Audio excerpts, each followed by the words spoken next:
So when I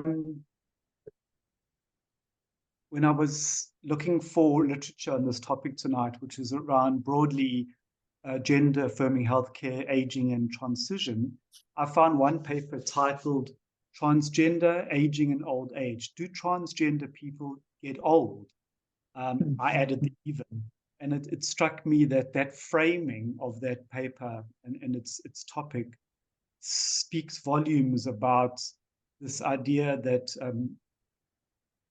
trans visibility in older people is something we often question or think about. Certainly in previous decades, it could be true that people didn't survive into older age.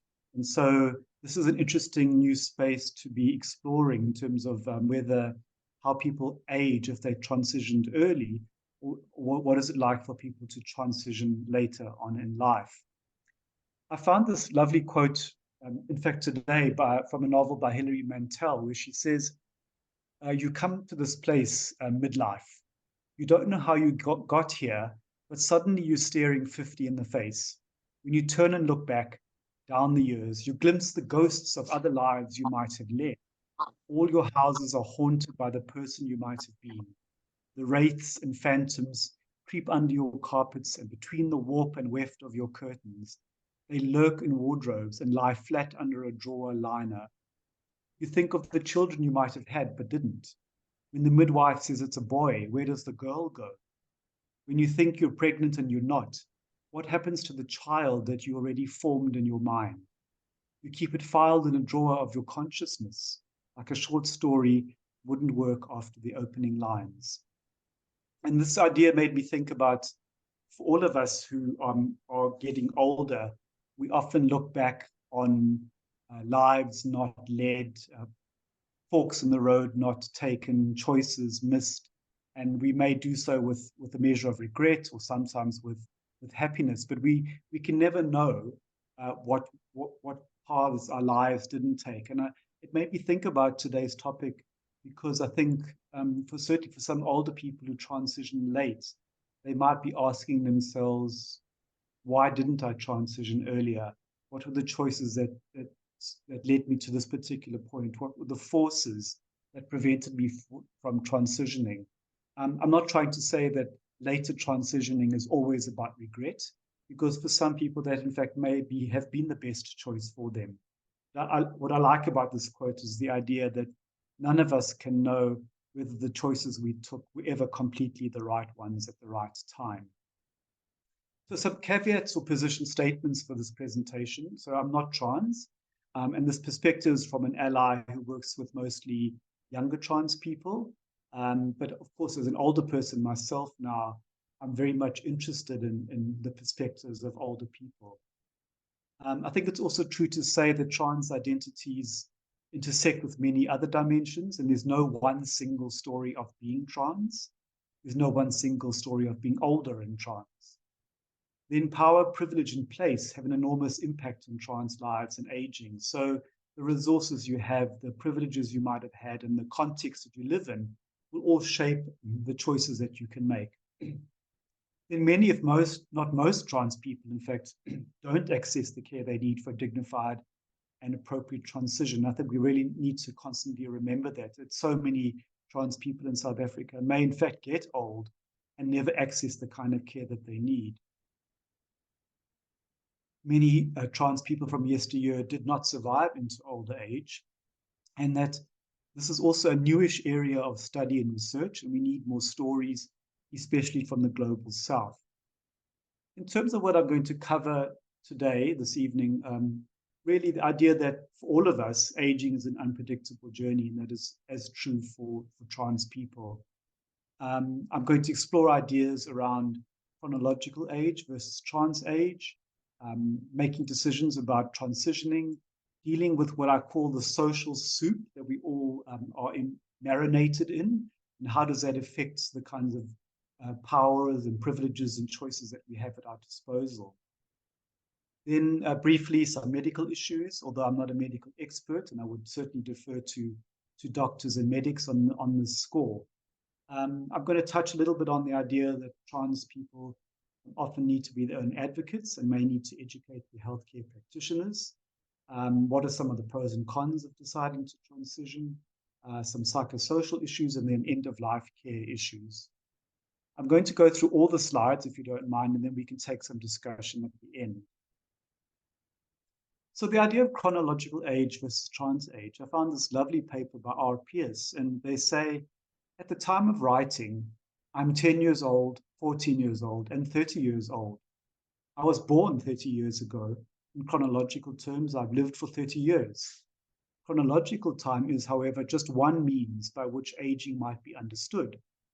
When we talk about age in terms of chronological time, we make a number of assumptions. Most importantly, we assume that our journey through the life course is linear, progressing from birth, the beginning of the journey, to death at the end. But my age, they say, can also be understood in terms of trans time. As a trans woman, I've experienced non-linear temporalities of disruption, disjuncture, and discontinuity. And I love that idea because certainly as a gay man, I know that I, for example, had almost no sexual life in my teenage years. And in some senses, I had a delayed puberty and really only started dating and thinking about myself as a sexual person in a relational way from my late teens and early 20s. And so in a sense that is a variation on the idea of trans time. So they say that through actions such as coming out and transitioning, or even or detransitioning, trans people encounter a number of changes, bodily changes, legal changes, social changes. And with each of those changes, something new happens in terms of the aging process, sometimes taking them back, sometimes starting a new phase of life.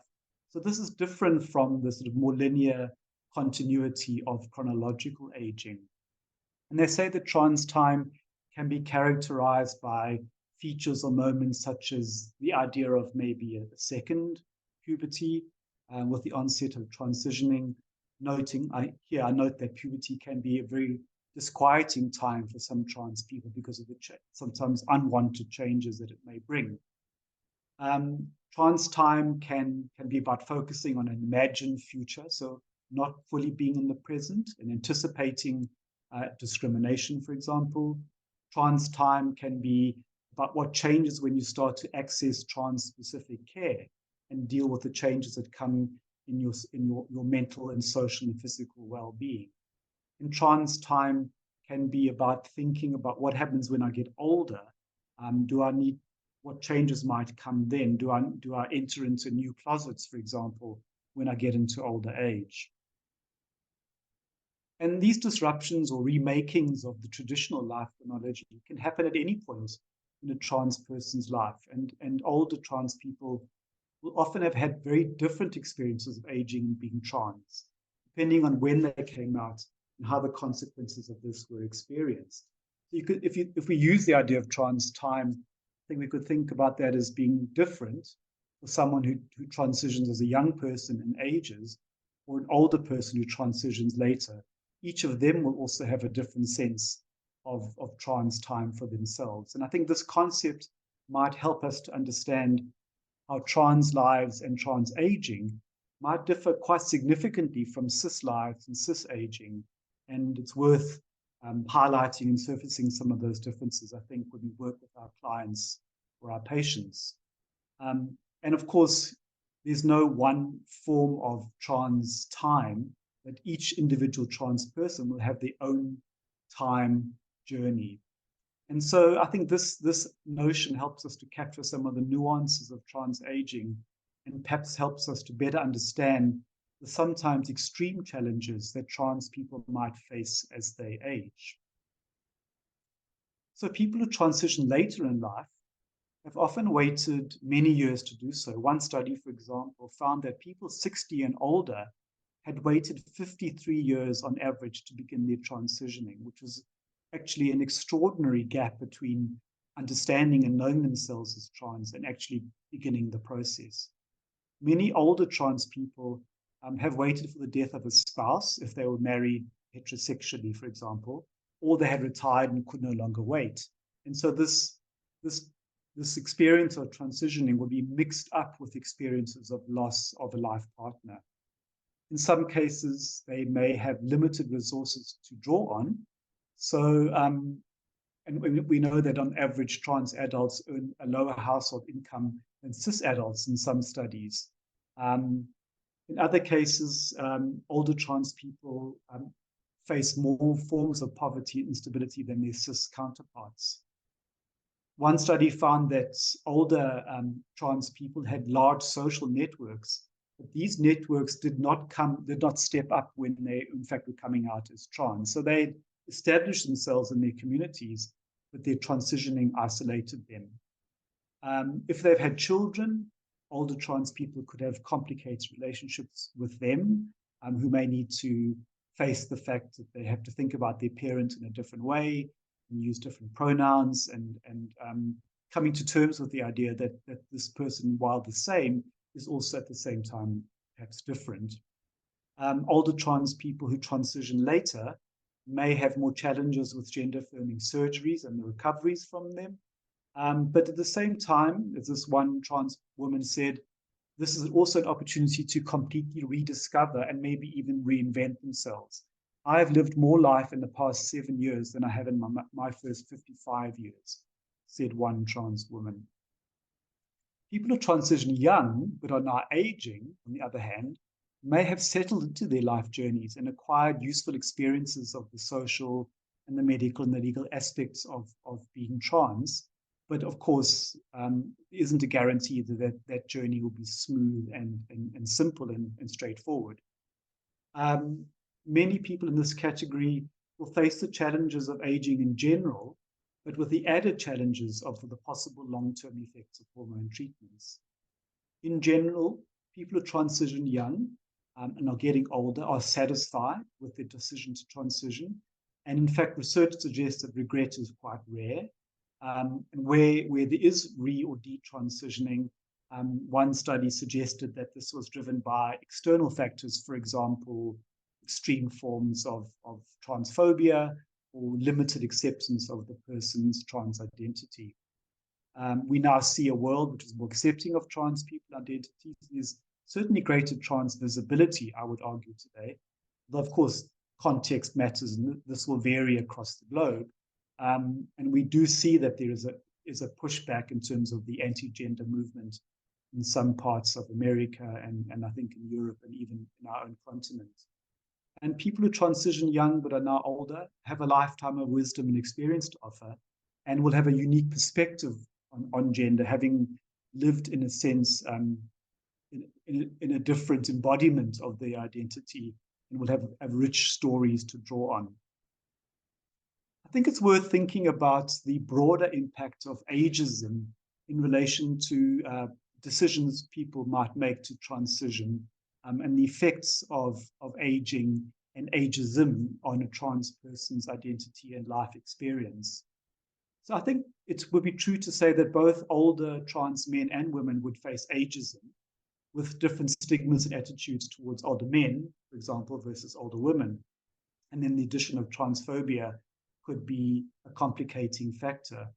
And we know that ageism and sexism intersect. So this suggests that older trans women themselves may not only face the challenges of being older and trans, but they would face the challenges of sexism added to that. So we know that research finds that older women face ageism and sexism. Older women have more economic insecurity, they face more abuse, and they play more care roles. So again, this would be an interesting cofactor in the experiences of older trans women. Do older people become degendered over time, with the sense that the sort of the secondary characteristics or sort of ways of presenting oneself as a gendered being sometimes get less pronounced with aging? And can it be hypothesized that the sort of clear masculinity and femininity polarities, in fact, are less pronounced in older people generally? One paper disputes this, but another suggested that, in fact, men and women kind of cross over, was the term that they used, and become a little bit more physically like each other in terms of their gender presentation, but in terms of their own self-definition for those people, their gender and their identity still meant a lot to them, sort of holding the separateness of maleness and femaleness. And another study, another paper showed that, in fact, GPs saw old age as negative no matter what the gender was of their patients. What about the prevailing climate around sexuality in general? So, of course, all people have sexuality, and certainly all trans people and older trans people have sexuality. So what are the attitudes towards sexuality in general? And I would argue that the sexuality of older people is often framed in stigmatizing ways. And some of the myths or simplifications around older people and sex include the idea that older people don't want sex, they're less attractive, that it is shameful and strange, or in the case of older queer people, that they are invisible. In fact, they don't exist. And I suppose in the cases where older gay people or queer people go into care spaces and they re-enter the closet, that may contribute to the idea that their sexuality is invisible. So we need to bear in mind, of course, that older trans people also have a sex life and will face ageism and transphobia combined. So 4 domains are relevant for shaping ideas around older people and sex and sexuality. Firstly, in the case of the media, we see a lot of mixed messages about older people and sex. Often older life is framed as frailty, or there are paradoxes in media representations.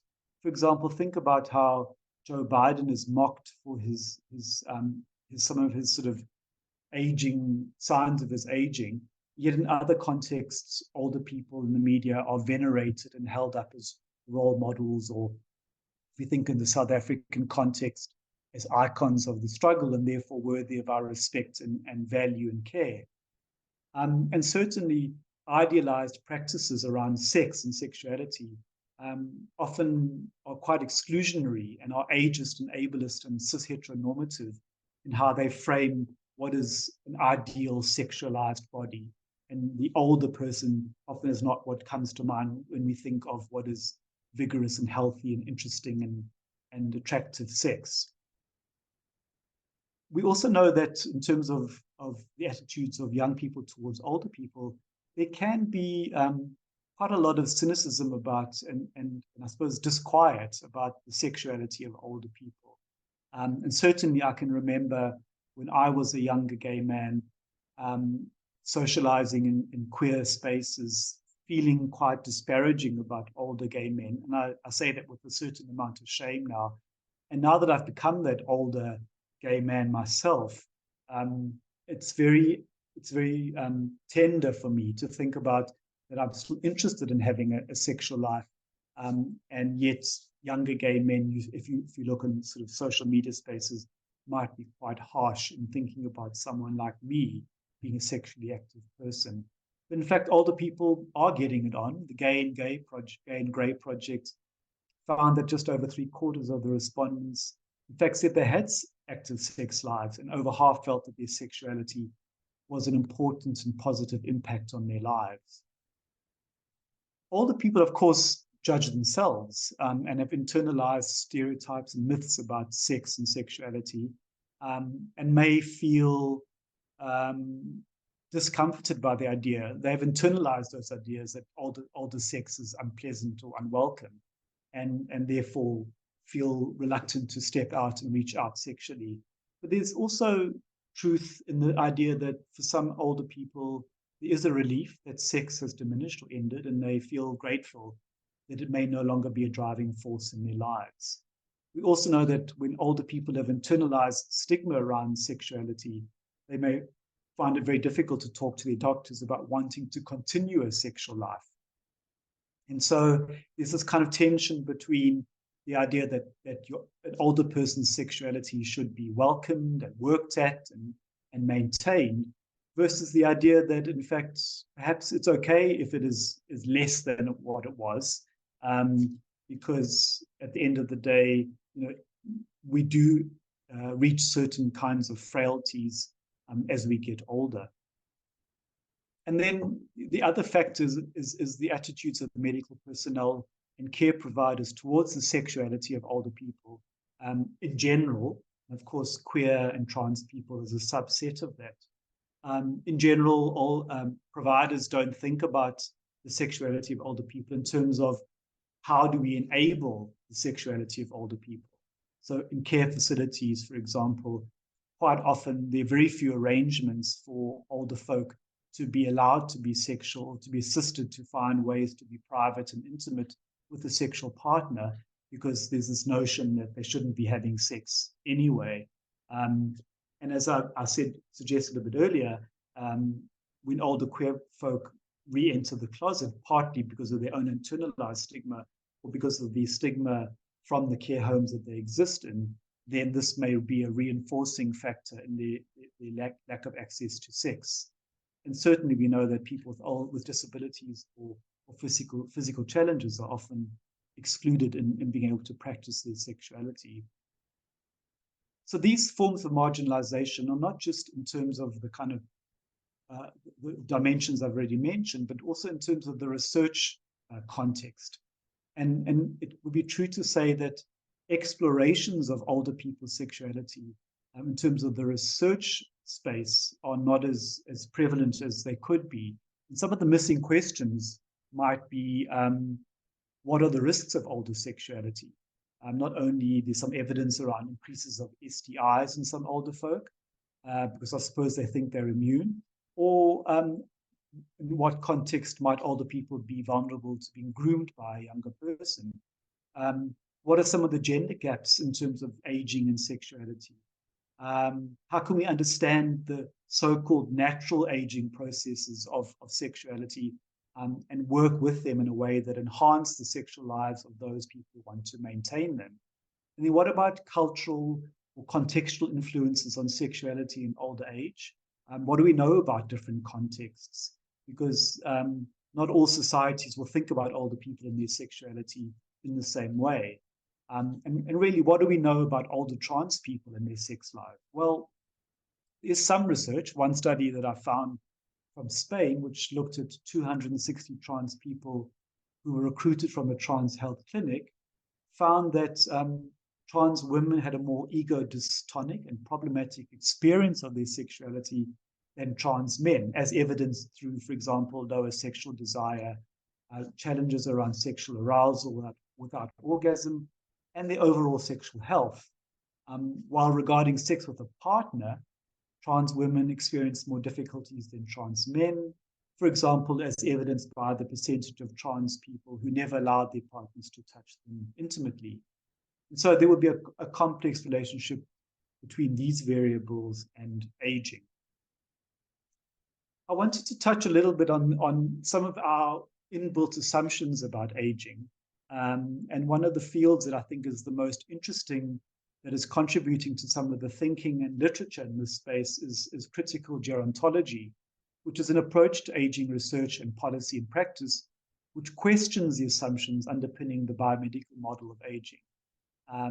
This idea that aging is a linear process, and that good aging is about maintaining physical health, mental health, eating well, having a good diet, getting exercise. And in fact, critical gerontology says that that biomedical model is perhaps not an inherent aspect of aging, but is in fact, it's a socially produced idea. It is socially constructed. And there may be other models of aging that we can draw on, but that is certainly the most prevalent one, that there is such a thing as a good aging, and that good aging is evidenced by those factors and dimensions that I mentioned. But some critiques of this is that the current aging models don't capture the full experiences and context of aging, and the biomedical model, in fact, fails to acknowledge that for that kind of good aging to happen, there need to be systems and structures in place and more social equality for those individuals to achieve a good aging. In fact, there's only a very small number of older adults who do meet the versions of successful aging criteria, which sort of begs the question, is that model helpful? And many positive aging paradigms are judgmental. So implicit in them is this idea that if you don't age well, then it is your fault, rather than we have not created a society in which a good aging is possible. And these notions of what is a good aging is often linked to kind of the values and experiences and privileges of white male middle class folk. So critical gerontology asks us to think about our constructs of successful aging and how this ideal might be exclusionary in a way that doesn't allow us to support and empower people as they age. And we need to surface our own implicit values and assumptions about older age that in fact are embedded in gerontological ideas and theories. And so I find this sort of last bullet here quite provocative. So this paper I find asks us to shift our attention from productivity, independence, avoidance of disability, and individual responsibility towards unproductiveness, interdependence, disability, and social responsibility. I mean, I think it's a provocation in the sense that how do we shift ideas of what is a good and a bad aging and surface our implicit assumptions? What about choices around transitioning early and late? And in general, I think it's worth saying that as a backdrop to that kind of decision making, there is evidence that the mental and physical health of LGBT people in general is poorer than their cis-het counterparts with lifespan consequences. So as a backdrop, we queer people, for those of us who are, will come to some of the choices that we have to make with already, in a sense, at a disadvantage, unless we've had resources and systems in place to enable us to live healthier lives. We know that LGBT individuals are likely to have higher incidence of life-limiting and life-threatening disease, often linked to things like smoking, alcohol, and drug use, which themselves are linked to the impact of minority stress.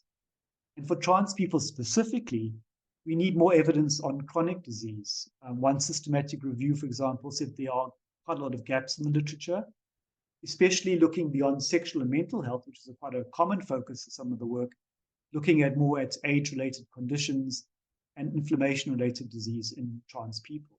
So there's a complex relationship here, as I think I keep saying, between being trans, between aging and illness. In general, health challenges can include long-term use of hormone therapy. So here are some of the risks that are associated with this. And these will differ for trans men and for trans women. And we need better data on this, including questions of menopause-like symptoms in relation to hormone therapy. But it is also worth noting that for hormones in older trans people and decision-making, there has to be an individualized sort of assessment of risk factors. But for most people, the benefits far outweigh the risks because, of course, hormones are gender and life-affirming.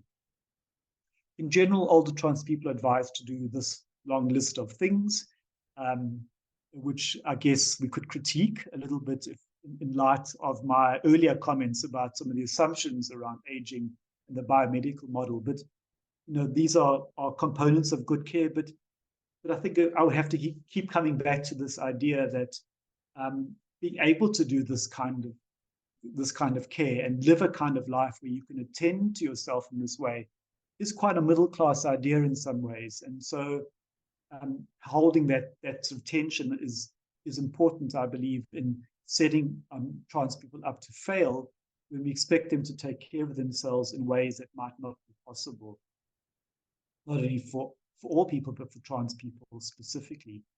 I'd like to thank Elma for this slide.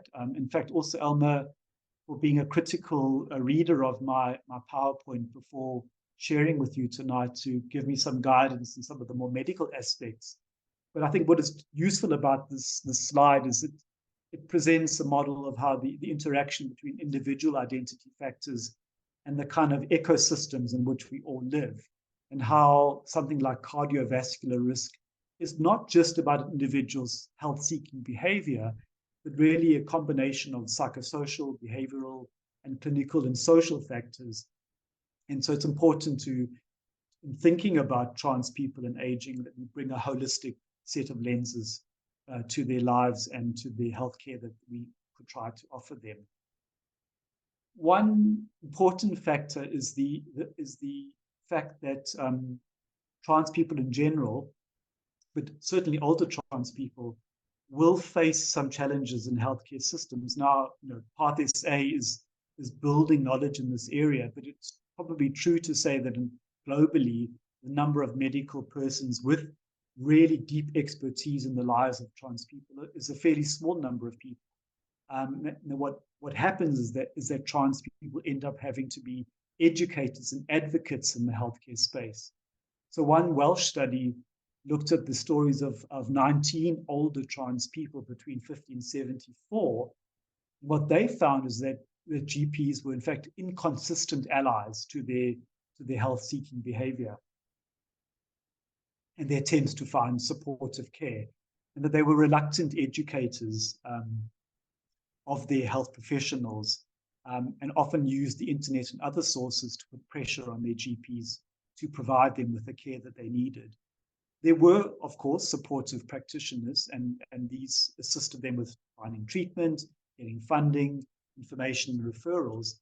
But there were also negative responses. Often, for example, some GPs did not appreciate the fact that trans people could get hormones on the NHS. Some had moral objections, some misgendered their patients, and there were other forms of microaggressions, not to mention bureaucratic and other delays. I am mindful of the time, Ariane. I'm going to go for about another 5 minutes or so, and then we can have a discussion and some Q&A. But in terms of psychosocial issues, this paper, which was a study of trans elders' perspectives on aging, I think the paper was subtitled Worry and Wisdom, which I think captures quite nicely the idea that older trans people will have challenges to deal with, but they also bring with them wisdoms, which are part of the resilience that they have in their toolkit, if you like. And some of the concerns of older trans people were being mistreated when they reached elder care spaces, feeling isolated and lonely, which might be exacerbated in some cases by their trans identity, financial stresses, lack of agency in care homes, concerns about getting dementia, feeling excluded by the healthcare system, but also on the more positive side, they felt that they wanted to give back to their communities and to embrace their self-truths as a path to fulfillment. What about the intersections of dementia with cisgenderism, ableism, cogniticism, and ageism? So this paper that I explored explored, I suppose, quite a tricky area, was what can happen when older people who are trans encounter cognitive changes as a result of their dementing process. And there is evidence that some older trans folk may in fact forget that they have transitioned as a consequence of the dementing process. And this raises challenging questions around what pronouns do their caregivers or family use? What happens if they shift their own gender presentation, or does gender affirming healthcare continue? That's an interesting ethical and health and psychological space, I guess, to enter into. And the paper offered a typology of responses to this particular set of challenges. Firstly, a gender neutralization approach. So in this instance, health caregivers would avoid gender markers entirely in talking to these residents of older care spaces, or a trans-affirmative stable approach, which was to consistently validate the original chosen gender as a recognition that cisnormativity is still a social phenomenon, and therefore there was a conscious decision taken to use the trans-affirmative approach. And then a trans-affirmative fluid approach would use a kind of affirmation in the moment, in the context, as it appeared appropriate and necessary. And so the authors offered a fourth paradigm, which has elements of the trans-affirmative fluid approach, but is what they call CRIP positive.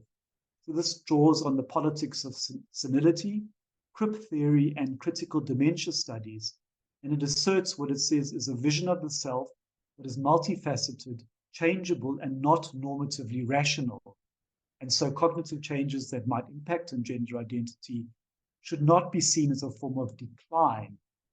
So there's something about this approach which is, I suppose you might argue, is quite political, and in a sense does not view the kinds of changes that might have come through the older trans person's dementing process as a deficit, but just as another form of the person's identity expressing itself. And this approach, they say, is also age positive, seeing older trans people with dementia as in a state of fluidity. And it's an attempt also to avoid the infantilization and denial of agency, which is often evident in older people who are living with disabilities. So moving towards the end then, end-of-life care issues is a growing need for older trans people because they might face discrimination, inadequate access to care, and poor quality of care. And so a think tank brought together older trans adults, scholars in end-of-life care, and palliative care providers in the United States. And 4 themes emerged in their findings in this think tank process. And I'm going to just very briefly touch on each slide as I draw this presentation to a close. Firstly, that older trans people's end-of-life experiences are complex. They face certain vulnerabilities, which means we need to have proper policies and programs in place. We need to find ways to hold on to the identity and preserve and respect this in older trans folk, holding all the different aspects of their identities, because being trans is only one aspect of a person's identity and self, and trying to understand and plan for what would an end-of-life planning look like, what would end-of-life decisions look like. And their particular needs about what you want for the end of your life, what advanced care planning documents need to be in place, who could advocate for you when you reach that particular point in your life, and how can your mental health be sustained as long as possible, and are there any alternative treatments that might be viable, and that connecting older trans people to services and communities is an important part of maintaining a dignity and purpose, and I guess wellness in those last stages of one's life. And then also not forgetting that being older and trans doesn't mean that one's confronting of prejudice and discrimination has ended, and that again here advocacy and inclusion and policy work needs to be part of the solution of ensuring that older trans people in the end-of-life stages are able to live their lives with dignity. So that all felt a little bit depressing when I was writing this presentation, so I thought it would be useful to find a quote which sounded hopeful and optimistic. Kathy Ann Serino, I found this quote from the New York Times, says that growing up transgender in the 70s was very hard.